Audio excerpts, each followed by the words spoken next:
Podcast में आज हमारे साथ है कुशाग्र। हेलो। जो कि स्टूडेंट है बीटेक का, वीआईटी से बीटेक कर रहा है।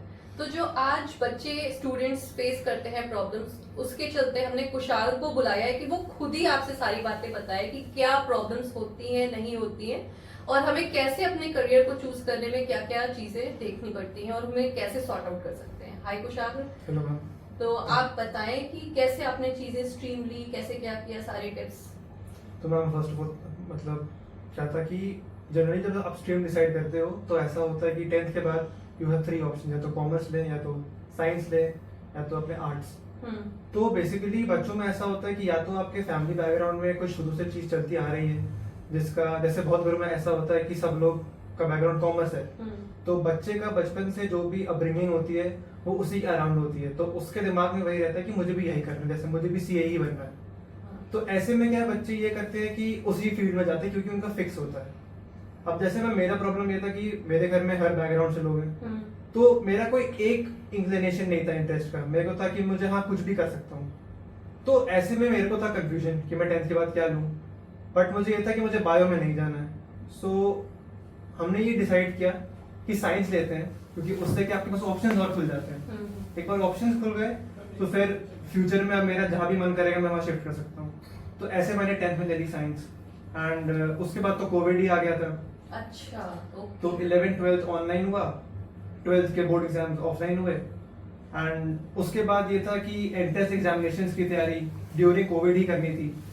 तो जेई की तैयारी, फिर वीआईटी ट्रिपल ई की तैयारी, एंड और भी बहुत एग्जाम्स की तैयारी की, एंड उसमें वीआईटी ट्रिपल ई मैंने दिया था एंड मेरी अच्छी रैंक आ गई थी। सो मैंने वीआईटी में कंप्यूटर साइंस ली है अभी, एंड उसी में मैंने बीटेक कर रहा हूँ। तो अभी मैं अपने फाइनल ईयर में हूँ। एंड बाकी बच्चों को जो स्ट्रीम डिसाइड कर लेते हैं, एक बार एंट्रेंस क्लियर कर लेते हैं, तो उसके बाद when they are coming into college, तो उनके लिए कुछ ऐसी टिप्स हैं। जैसे जब आप कॉलेज में आते हो तो आपके लिए पूरा नया एक्सपीरियंस होता है। पहली बात तो आप रहते अपने घर से दूर हो, एंड आपके साथ ये रहता है चैलेंज कि जब भी आप घर में रहते हो तो आप एक जैसे लोगों के मत से पूरे सराउंडेड होते हो, बट जैसे ही आप कॉलेज में आते हो आपको हर बैकग्राउंड के, हर जगह के लोग मिलते हैं। आपके जो फ्रेंड सर्कल होगा, कोई कहीं से होगा, कोई कहीं से होगा, ऑल ओवर इंडिया। तो ये एक काफी नया एक्सपीरियंस मिलता है बच्चों को कि वो हर टाइप के लोगों से मिले, उनके साथ एडजस्ट करें, एंड उनके साथ घुल मिल पाए। क्योंकि बहुत बच्चे जो शुरू में रिजर्व होते हैं, जो घर से कभी निकले नहीं होते, उनके लिए बहुत मुश्किल है ऐसे नए लोगों से मिलना। क्योंकि बच्चा इंट्रोवर्ट है, बहुत रिजर्व है, अपने घर में पेरेंट्स से तो बात करता है बट सोशल नहीं है। तो क्या चैलेंजेस उसको, मतलब कैसे वो डील करे? तो शुरू में तो उसको ये होगा कि उसको अपने दिमाग में प्री प्लान करना होगा कि उसे कॉलेज जाके एक्सट्रोवर्ट बनना है, या उसे कॉलेज जाकर अपने ये जो झिझक है हटानी है। क्योंकि अगर आप प्लान नहीं करेंगे तो आप उस चीज को एग्जीक्यूट नहीं कर पाएंगे। क्योंकि जब वो इंट्रोवर्ट है पहले से, तो उसका इंट्यूशन नहीं करेगा, मतलब उसका मन नहीं करेगा बात करने का लोगों से। एंड उसको हो भी सकता है कि बहुतों की बात ना पसंद आए, बहुत लोगों से ना पसंद आए जो दूसरे बैकग्राउंड के। बट आपको ये मन में बैठा कर रखना पड़ता है कि मेरे को खुलना है जाकर, मेरे को अपने कंफर्ट जोन से बाहर आना है। मेन ये होता है, चाहे आपको सामने वाला पसंद हो चाहे ना पसंद हो, आपको बात सबसे करनी है। एंड वो धीरे धीरे प्रैक्टिस से ही स्टार्टिंग होगी। आपको जाना है, जो मीट्स होती है कॉलेज, जैसे क्योंकि कॉलेज शुरू होता है तो बहुत सारी मीट्स होंगी, बहुत सारे गेट टुगेदर्स होते हैं, जस्ट फॉर मतलब आइस ब्रेकिंग सेशंस होते हैं। तो वहां पर जाना बहुत इंपॉर्टेंट है, क्योंकि बच्चे शुरू में ऐसा करते हैं कि वही नहीं जाते कि कौन जाए, कि मैं क्यों मिलूं लोगों से, मुझे अपने काम से काम है।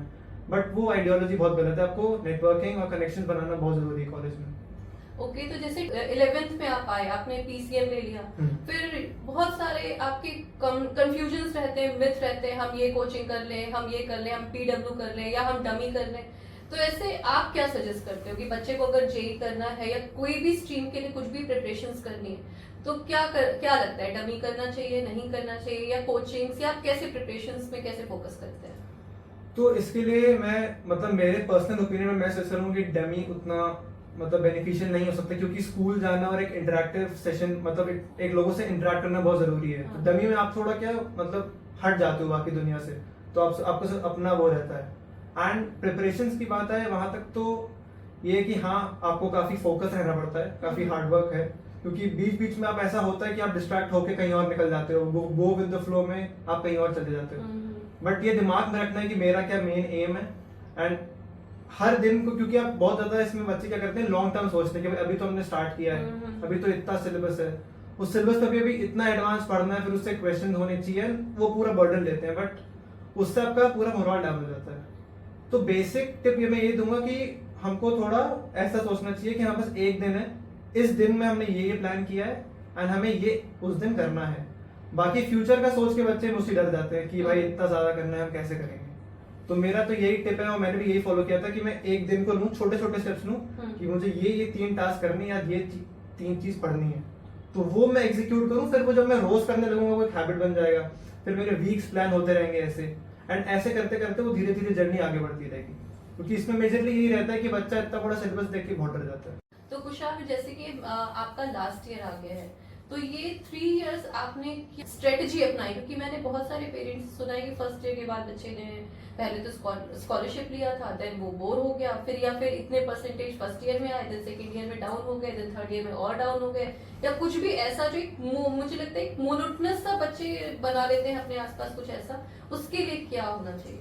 तो जैसे ही बच्चे कॉलेज में आते हैं, मैं सोचता हूँ कि ब्रॉडली 2 तरीके के बच्चे होते हैं। हाँ। एक जो ऐसा होता है जो कॉलेज में आते हैं ये सोचते हैं कि भाई हमको बहुत अच्छा करना है ना, हमको अपने फर्स्ट ईयर से मतलब सीजीपीए मेंटेन करनी है, प्रोजेक्ट्स बनाने हैं एंड बहुत इंटरेक्टिव रहना है। एंड दूसरे साइड टाइप के वो होते हैं कि अब हम कॉलेज में आ गए हैं, अब हम रिलैक्स करेंगे। हाँ। तो उसमें ये होता है कि जो फर्स्ट ग्रुप के बच्चे हैं वो क्या शुरू से ही अपनी पूरी प्लानिंग रखते हैं और वो शुरू से ही ये जानते हैं कि उनको भाई आगे 4th ईयर में कैसा बनना है, वो उनको कहाँ पहुंचना है तब तक जब तक उनकी बीटेक खत्म होती है। तो उस हिसाब से प्लान करते हैं, वो ऐसे रिलैक्स मोड में नहीं चले जाते।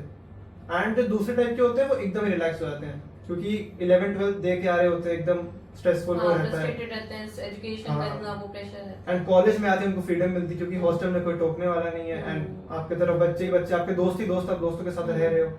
तो उसमें इस टाइप के बच्चे होते हैं एकदम ही लेट गो कर देते हैं हर चीज की, आपकी पढ़ाई भी चली गई एंड आपने ज्यादा इंटरेक्ट भी नहीं किया या दूसरी चीजों में इन्वॉल्व इतने ज्यादा हो गए जो इतनी इंपॉर्टेंट नहीं थी।